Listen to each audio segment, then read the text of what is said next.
It's basically the fifth biggest website in the US, and every teenager winds up on it. And what do they find? They find a carefully cultivated by anonymous people, progressive, liberal, radical monoculture. I've been thrown off Reddit just for saying no. Like, what about your chromosomes?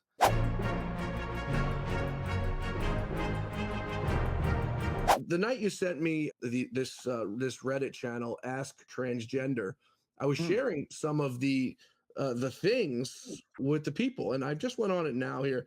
If the FBI ever gets my phone, people are gonna think I'm like this gay transgender lover based on how much I've been looking on it. So just if anything ever happens to me and they try to play that, I promise it's not the case. This is the first one. Be careful. There's a lot of risky clicks on Reddit for sure.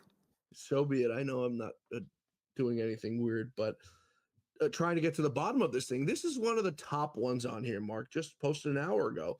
And lo and behold, this page has had 445,000 visitors and 11,000 contributions this week. How do I respond to someone who denies the existence of transgender people, claiming that self-identification is absurd? A friend of mine believes that transgender people are simply men or women who want to be the opposite sex. By the way, this guy's friend sounds brilliant. But that deep down, they simply men or women on an unfulfilled desire. For him, there is no such thing as a true gender transition. He once told me that identifying as a woman is enough to be a woman. Then he identifies as a millionaire, although he obviously doesn't have money of $1 million, which is absurd. How do I respond? I say the same exact thing this guy's friend has said. There's no such thing as a transgender. It's just not possible. Same way of being a millionaire when you're not a millionaire. How do we moderate? Now, I don't know the correct way to do it, because we heard Pam Bondi the other day, hate speech, this will be this, and she sounded just so stupid.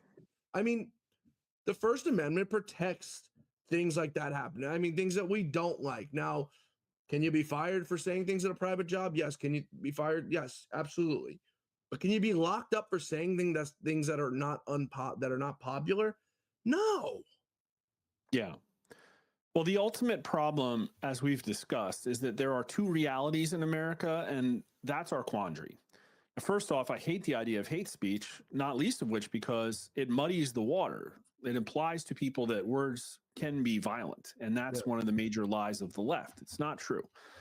And I think the good news is that people are confused and not necessarily supportive of the idea of hate speech, because in that Arena Zarutska poll that we did, where we asked and found that 60% to 20% they want him executed, and overwhelmingly they think that this guy is guilty by like 10 to 1.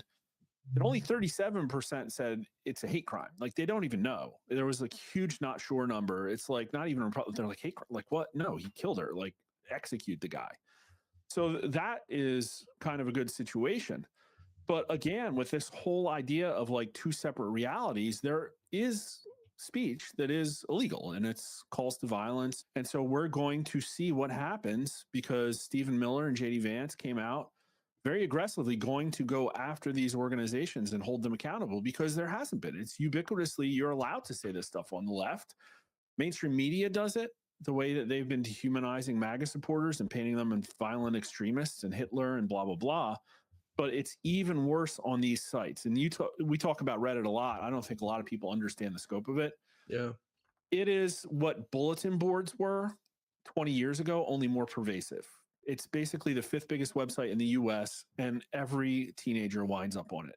And what do they find? They find a carefully cultivated by anonymous people, progressive, liberal, radical monoculture. I've been thrown off Reddit just for saying no. Like, what about your chromosomes? And so that entire side of argument is completely banned. You're not allowed to actually have good faith discussion on that site. And what do you find? You go to places like Ask Transgender, you're going to have teenagers dealing with anonymous, degenerate adults telling them that they're some kind of like Giger dragonkin, and here's where you can go to run away from your parents and get groomed into a life of complete degeneracy. That's what they do. And they do it with Antifa too. Here's how you get involved. Here's the Discord chat. Here's where you can go on the dark web to be part of an Antifa group. And it's right there for everybody to see. That Ask Transgender one you're talking about, John, And this is what was sick. Like Reddit was founded as a free speech platform. There were free speech maximalists until it's been alleged that the FBI was involved in the death of Aaron Swartz, who was the founder, the guy that leaked the JSTOR database, all of the scientific journals, right? That's what started Reddit. But then because of, and I don't know if a lot of people know this, Tencent bought a stake back in 2019, and then they shut down the biggest Donald Trump community on the entire internet in advance of the 2020 election, which I think is election interference. So this is, and now it's where everybody's being groomed. That Ask Transgender site on Reddit is 500,000 followers. Yeah. The subreddit for Christianity is only 565. So you might think that this is a splinter group, but this is where the kids are learning their values.